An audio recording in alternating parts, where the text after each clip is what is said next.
Greetings, everyone.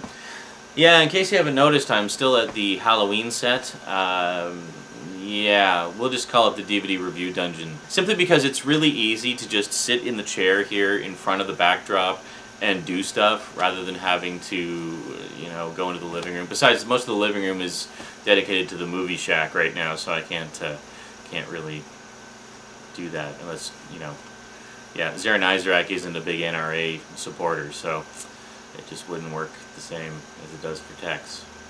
Though I do love Britain, so I wholeheartedly approve of his Union Jack.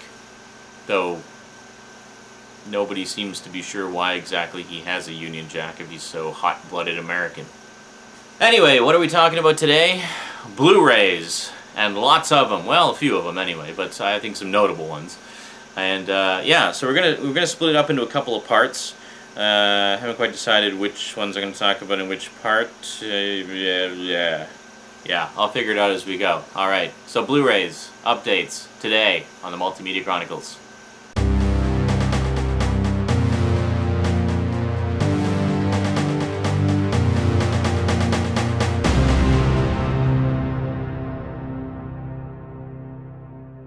Welcome back.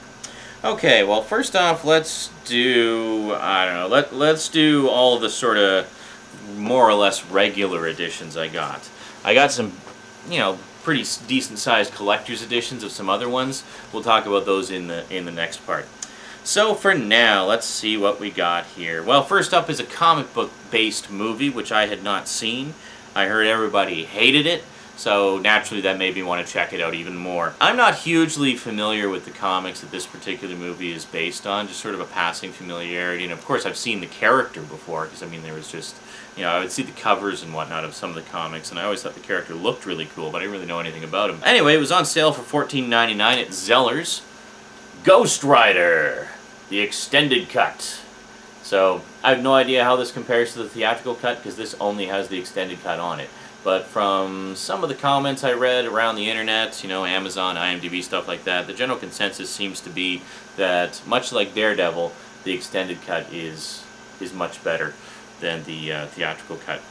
So yeah, so this is a pretty nice edition. Has some never-before-seen footage, of course, because it's, well, never before seen except by everybody who's seen the extended cut. 3 making-of documentaries, including Spirit of Vengeance, Spirit of Adventure, and Spirit of Execution, commentary with producer Gary Foster, and another commentary with writer-director Mark Steven Johnson and visual effects supervisor Kevin Mack, which is pretty cool.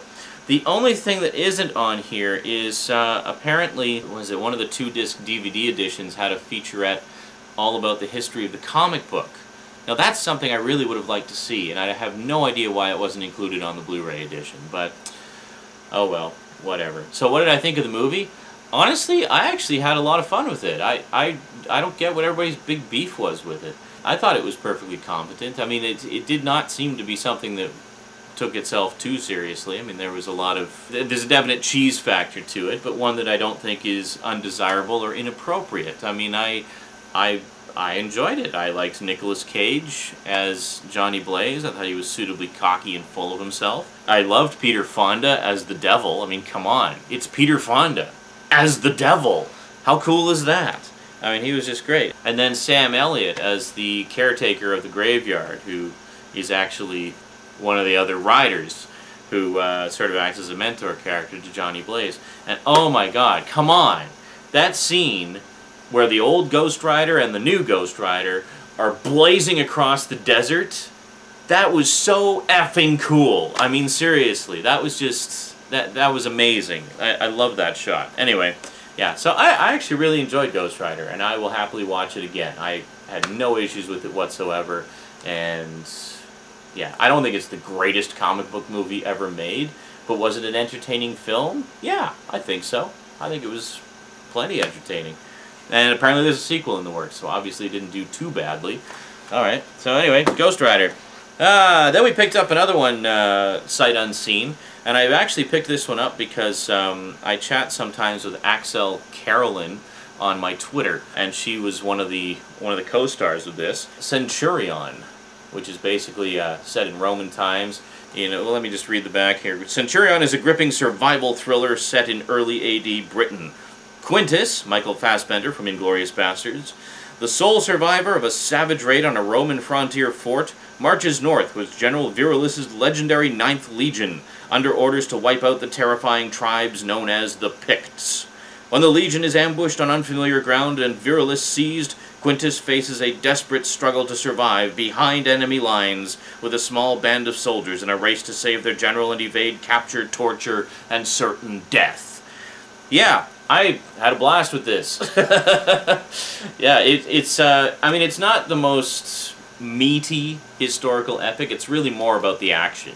It's basically a hack and slash, swords and brawling and muscles and hot chicks action movie set in Roman times. Loosely based on some historical ideas. I mean, apparently the whole idea with the 9th Legion was they were basically disowned by Rome and cast out and then stricken from the history books. So there's sort of like little bits and pieces of evidence scattered throughout history that suggests they may have existed and such, but nobody really knows. So this was sort of a more fun way of exploring the myth behind, or the possible fact behind the myth. But would I recommend it? Yeah, definitely. Just don't think of it as you know, a super accurate historical epic. Just enjoy it as the action-adventure romp that it is. And it's got some good moments. I mean, there's definitely some good acting in there and some great action. The only issue I had with it was they did a lot of CG blood, and you can always tell when it's CG blood versus real fake blood, you know. But I guess just because of the nature of how they choreographed some of the action sequences, there was really no other way to do it. It's harder to do squibs and such with sword hits than it is to do with gunshots. You know, with gunshots you can just have stuff blow up, but with swords you would have to actually time the squib hit to when the sword swings by the person, which I guess can be done. It just would be more of a pain in the ass to set up, I guess. I don't know. I'm just speculating here. Anyway, I actually had a great time with Centurion, and I would definitely watch it again, so I had no problem with that. And Axel Carolyn, I'm surprised that Axel Carolyn didn't get, you know, billed in the also starring at the beginning, because she was a pretty major member of the Picts. You know, she was like this killer archer chick and a little bit psychotic, and had like a pretty significant part in some of the more epic battle sequences throughout the film, in particular at the beginning and the end and a little bit in the middle. So she was not an insignificant character. So why, Axel, if you're watching this, why the hell didn't you get like any billing whatsoever other than at the end of the damn movie? You should have been right up front with everybody else. Come on.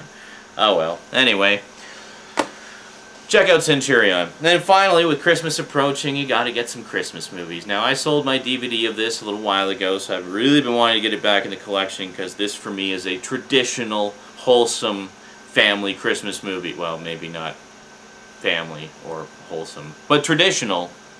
I'm, of course, talking about Bad Santa. It has the unrated version, also known as Badder Santa. At least that's what was released on DVD. And then the director's cut, which I've actually never seen. There's a pretty significant difference in the running time between both of them. The unrated extended version is 1 hour and 38 minutes. The director's cut is 1 hour and 28 minutes, which I think actually runs a little bit shorter than the theatrical cut. But apparently the director's cut is sort of a reinterpretation of it, like a complete recut of the whole thing, and puts a bit of a different spin on some of the characters that you don't see in the other cuts. Cut some of the material out that makes Billy Bob Thornton's character a little less sympathetic and just more of an asshole. A little bit darker than perhaps he was meant to be. Yeah, I have not actually watched the director's cut. I've watched the unrated version a number of times, and it's my current favorite version just because we get more of Bad Santa. But I think I will check out the director's cut the next time I watch it. So they're both on here, I guess, as seamless branching, I would assume. So, pretty nice.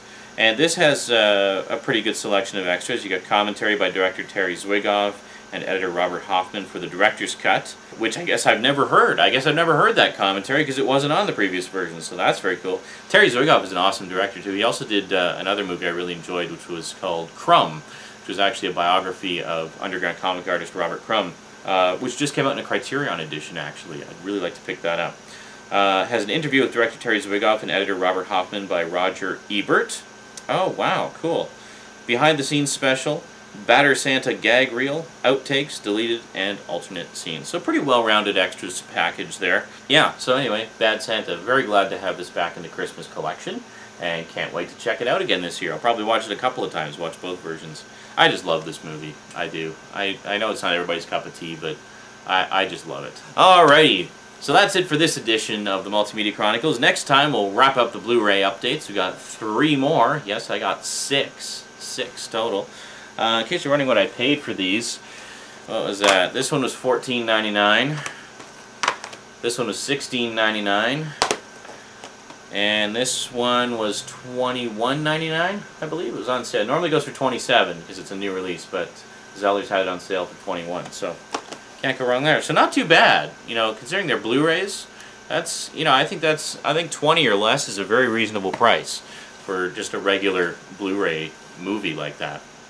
So anyway, that's it from me to you for now. So we'll wrap up Blu-ray updates next time. So until then, thanks for watching, and sayonara.